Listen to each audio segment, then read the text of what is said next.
നമുക്ക് 10-20 രൂപ പോയാലും ഒരു നഷ്ടമില്ല. കാരണം ഫുള്ള് ഓൺ പടമാണ്. ഇത് ഓണാണ്. ഇത് കൊച്ചി ബേസ് ചെയ്തിട്ട് പറയുന്നത് ഓണാണ്. നല്ല ആ ചരക്കടിച്ചുകൊണ്ടിരിക്കും. അത്ര നല്ല ഗംഭീര സിനിമയാണ്. അടിച്ച് കിക്കായിട്ടുള്ള പടമാണ്. ദിലീപേട്ടൻ മാത്രമല്ല കേട്ടോ.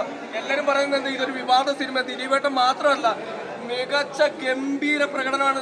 അതായത് പടക്കം സ്റ്റാറായ ധ്യാൻ ശ്രീനിവാസ് അല്ലേ, പുള്ളിയുടെ സിനിമയൊക്കെ ഞാൻ ആദ്യമായിട്ട് ഇഷ്ടപ്പെടുകയാണ്. ഇങ്ങനെ അത്ര ഗംഭീര ധ്യാൻ ശ്രീനിവാസൻ, വിനീത് ശ്രീനിവാസൻ, ലാലേട്ടൻ, ബൈജു, എൻ്റെ പൊന്നെ താരനിര, ദിലീപേട്ടൻ എല്ലാവരും കൂടി തകർത്ത് ഇതിന്റെ സ്ക്രിപ്റ്റ് ചെയ്തില്ലേ, ആ സ്ക്രിപ്റ്റ് ചെയ്താക്കും ഭ്രാന്താണ്. കാരണം അങ്ങനെ ഒരു ഭ്രാന്ത സിനിമയാണ്. നല്ല രസമായ സിനിമയാണ് കേട്ടോ. ഇത് 100% ഭ്രാന്ത സിനിമയാണ്. നിങ്ങൾ വന്ന് എൻജോയ് ചെയ്ത് കേട്ടോ. ദിലീപേട്ടൻ തിരിച്ചു വന്നോ? ദിലീപേട്ടൻ്റെ പവർഫുൾ കംബാക്ക്, അതിലപ്പുറം ഒന്നും പറയാനില്ല. ഇതുവരെ എന്താ പറയുക, ഇതുവരെ കാണാത്തൊരു പെർഫോമൻസ് ദിലീപേട്ടൻ. അടിപൊളി. നല്ല റൺവേക്ക് ശേഷം നല്ലൊരു മാസമായിട്ട് വന്നത് ഒരു രക്ഷയില്ല. നല്ല എന്താ പറയുക പെർഫോമൻസ് ആണ് ചെയ്യുന്നത്. വേറിട്ട പെർഫോമൻസ് എന്ന് പറയും. ഒരു പവർഫുൾ കംബാക്ക്. അതിലേറെ എടുത്തു പറയാൻ മോഹൻലാലിൻ്റെ വേറെ റൊമാൻറ്റിഫിക്കേഷൻ ഓരോ സീനും ഒന്നും പറയാനില്ല. മോഹൻലാലിന് മാക്സിമം ഫാൻസിനെ മുൻനിർത്തിയിട്ട് മോഹൻലാലിൻ്റെ എല്ലാ ഇതും ഒരു രക്ഷയില്ല. മോഹൻലാൽ വരുന്ന ഓരോ സീനും കൈയടിക്കും. അതുപോലെ തന്നെ മോഹൻലാൽ ഫാൻസിനെ ആഘോഷിക്കാം. മോഹൻലാലിൻ്റെ സിനിമ ഇപ്പോൾ അടുത്ത് വന്ന സിനിമകളിലേക്കാട്ടും ടോട്ടൽ സൂപ്പർ മാസാണ് മോഹൻലാൽ കളിച്ചത്. കൊണ്ടുവാണെങ്കിലും വീശിരിക്കലും എല്ലാം കൊണ്ട് അടിപൊളി. ഒരു രക്ഷയില്ല. പക്ഷെ കലാമൂല്യമുള്ള മലയാള പടത്തിന് ഇത് കമ്പയർ ചെയ്യാൻ പറ്റില്ല. കലാമൂല്യമുള്ള മലയാള പടത്തിന് കമ്പയർ ചെയ്താൽ ഈ പടം ആദ്യം എഴുതി കാണിക്കുന്നുണ്ട് നോ ലോജിക്. അപ്പോൾ ലോജിക്കൊന്നും ഇല്ലാതെ കണ്ടുകൂടാ. അല്ലാതെ കലാമൂല്യം ഒന്നും ഇതിലില്ല. ഒൺലി എന്താ പറയുക, എക്സ്ട്രാ എൻ്റർടൈൻമെൻറ്റ് അത്രയേ ഉള്ളൂ. അല്ലാതെ കലാമൂല്യം അതൊന്നും പ്രതീക്ഷിച്ചിട്ട് വരണ്ട. പിന്നെ ഫാമിലി ഓഡിയൻസിന് എനിക്ക് വലിയൊരു താല്പര്യം കാണുന്നില്ല. ഫാമിലി ഓഡിയൻസും വലിയൊരു താല്പര്യം കാണിക്കുന്നത് എനിക്ക് തോന്നുന്നില്ല.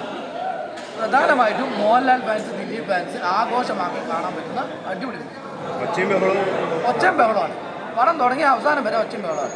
മോഹൻലാലിനൊക്കെ കാണിക്കുന്നത് ചെവി കുത്തിയിരിക്കുന്നില്ല, അത്രയും ഒച്ചയാണ്. കാരണം മോഹൻലാലിൻ്റെ സീനൊക്കെ അങ്ങനത്തെ സീനാണ്. അപ്പോൾ ഫാമിലി ഓഡിയൻസിനൊന്നും അത്ര തോന്നില്ല. ബാക്കിയെല്ലാം ദിലീപേട്ടൻ തിരിച്ചു വരാൻ വേണ്ടി പ്രാർത്ഥിച്ചു. അതുപോലെ ദിലീപേട്ടൻ തിരിച്ചു വന്നിരിക്കുകയാണ്. കാരണം അതുപോലത്തെ ഗംഭീര പെർഫോമൻസാണ് പറഞ്ഞത്. അപ്പോൾ ലാലേട്ടനും ദിലീപേട്ടനും ഗംഭീര പെർഫോമൻസ്. ഈ സിനിമ എന്തായാലും തൂക്കി, ഇപ്രാവശ്യം ഇവർ തൂക്കി. അതുപോലെ മണിമല രാജചേട്ടനാണ്, ബാലചേട്ടനാണെങ്കിലും അശോകൻ ചേട്ടൻ, എല്ലാവരും ആർട്ടിസ്റ്റുകളെല്ലാം ഗംഭീരമായിട്ട് അഭിനയിച്ചു. തമിഴിൽ നിന്നും ഒരുപാട് പേരുണ്ട്. എന്നാലും ദിലീപേട്ടൻ ഗംഭീര പെർഫോമൻസ്, നല്ല സിനിമ, എല്ലാവരും സൂപ്പർ സിനിമ, അടിപൊളി, നല്ല സിനിമ. ജനിക്കുന്നില്ല, ഈ സൊസൈറ്റി അവർ ഉണ്ടാക്കിയെടുക്കുന്നതാണ്. ഇവിടെ ഇങ്ങനെ അക്രമങ്ങൾ നടക്കുന്നതിന് ഒരു പരിധി വരെ ഒരുപാട് ഇതിന് ഏറ്റവും കൂടുതൽ ഇതിന് കാരണക്കാരാവുന്ന ഇവിടുത്തെ രാഷ്ട്രീയം തന്നെയാണ്.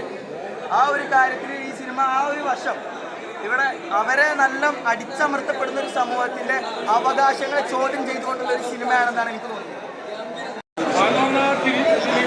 തിരിച്ചുവരവ് ലാലേട്ടനോട് കൂടി ചേരുമ്പോൾ എന്ന് പറഞ്ഞു കഴിഞ്ഞാൽ അത് വളരെയധികം നല്ലൊരു കോംബോ തന്നെയാണ്.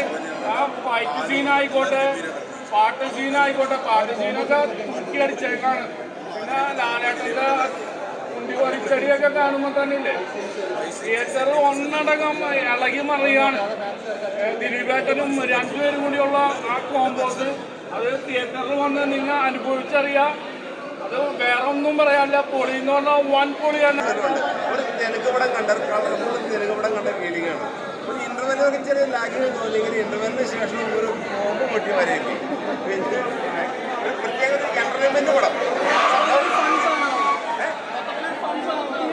സംഭവം നമ്മൾ പ്രതീക്ഷമായിരുന്നല്ല, ഒരു ഭയങ്കര സംഭവമായി ഒരു പടം. ലാലേട്ടൻ പറഞ്ഞ സംഭവം തന്നെ ഒരു ഭയങ്കര സംഭവമാണ്. അതായത് ഡയലോഗ് ഉണ്ട്, കിള്ളി പാല ഹരഹരാന്ന് വരാണ് സംഭവം.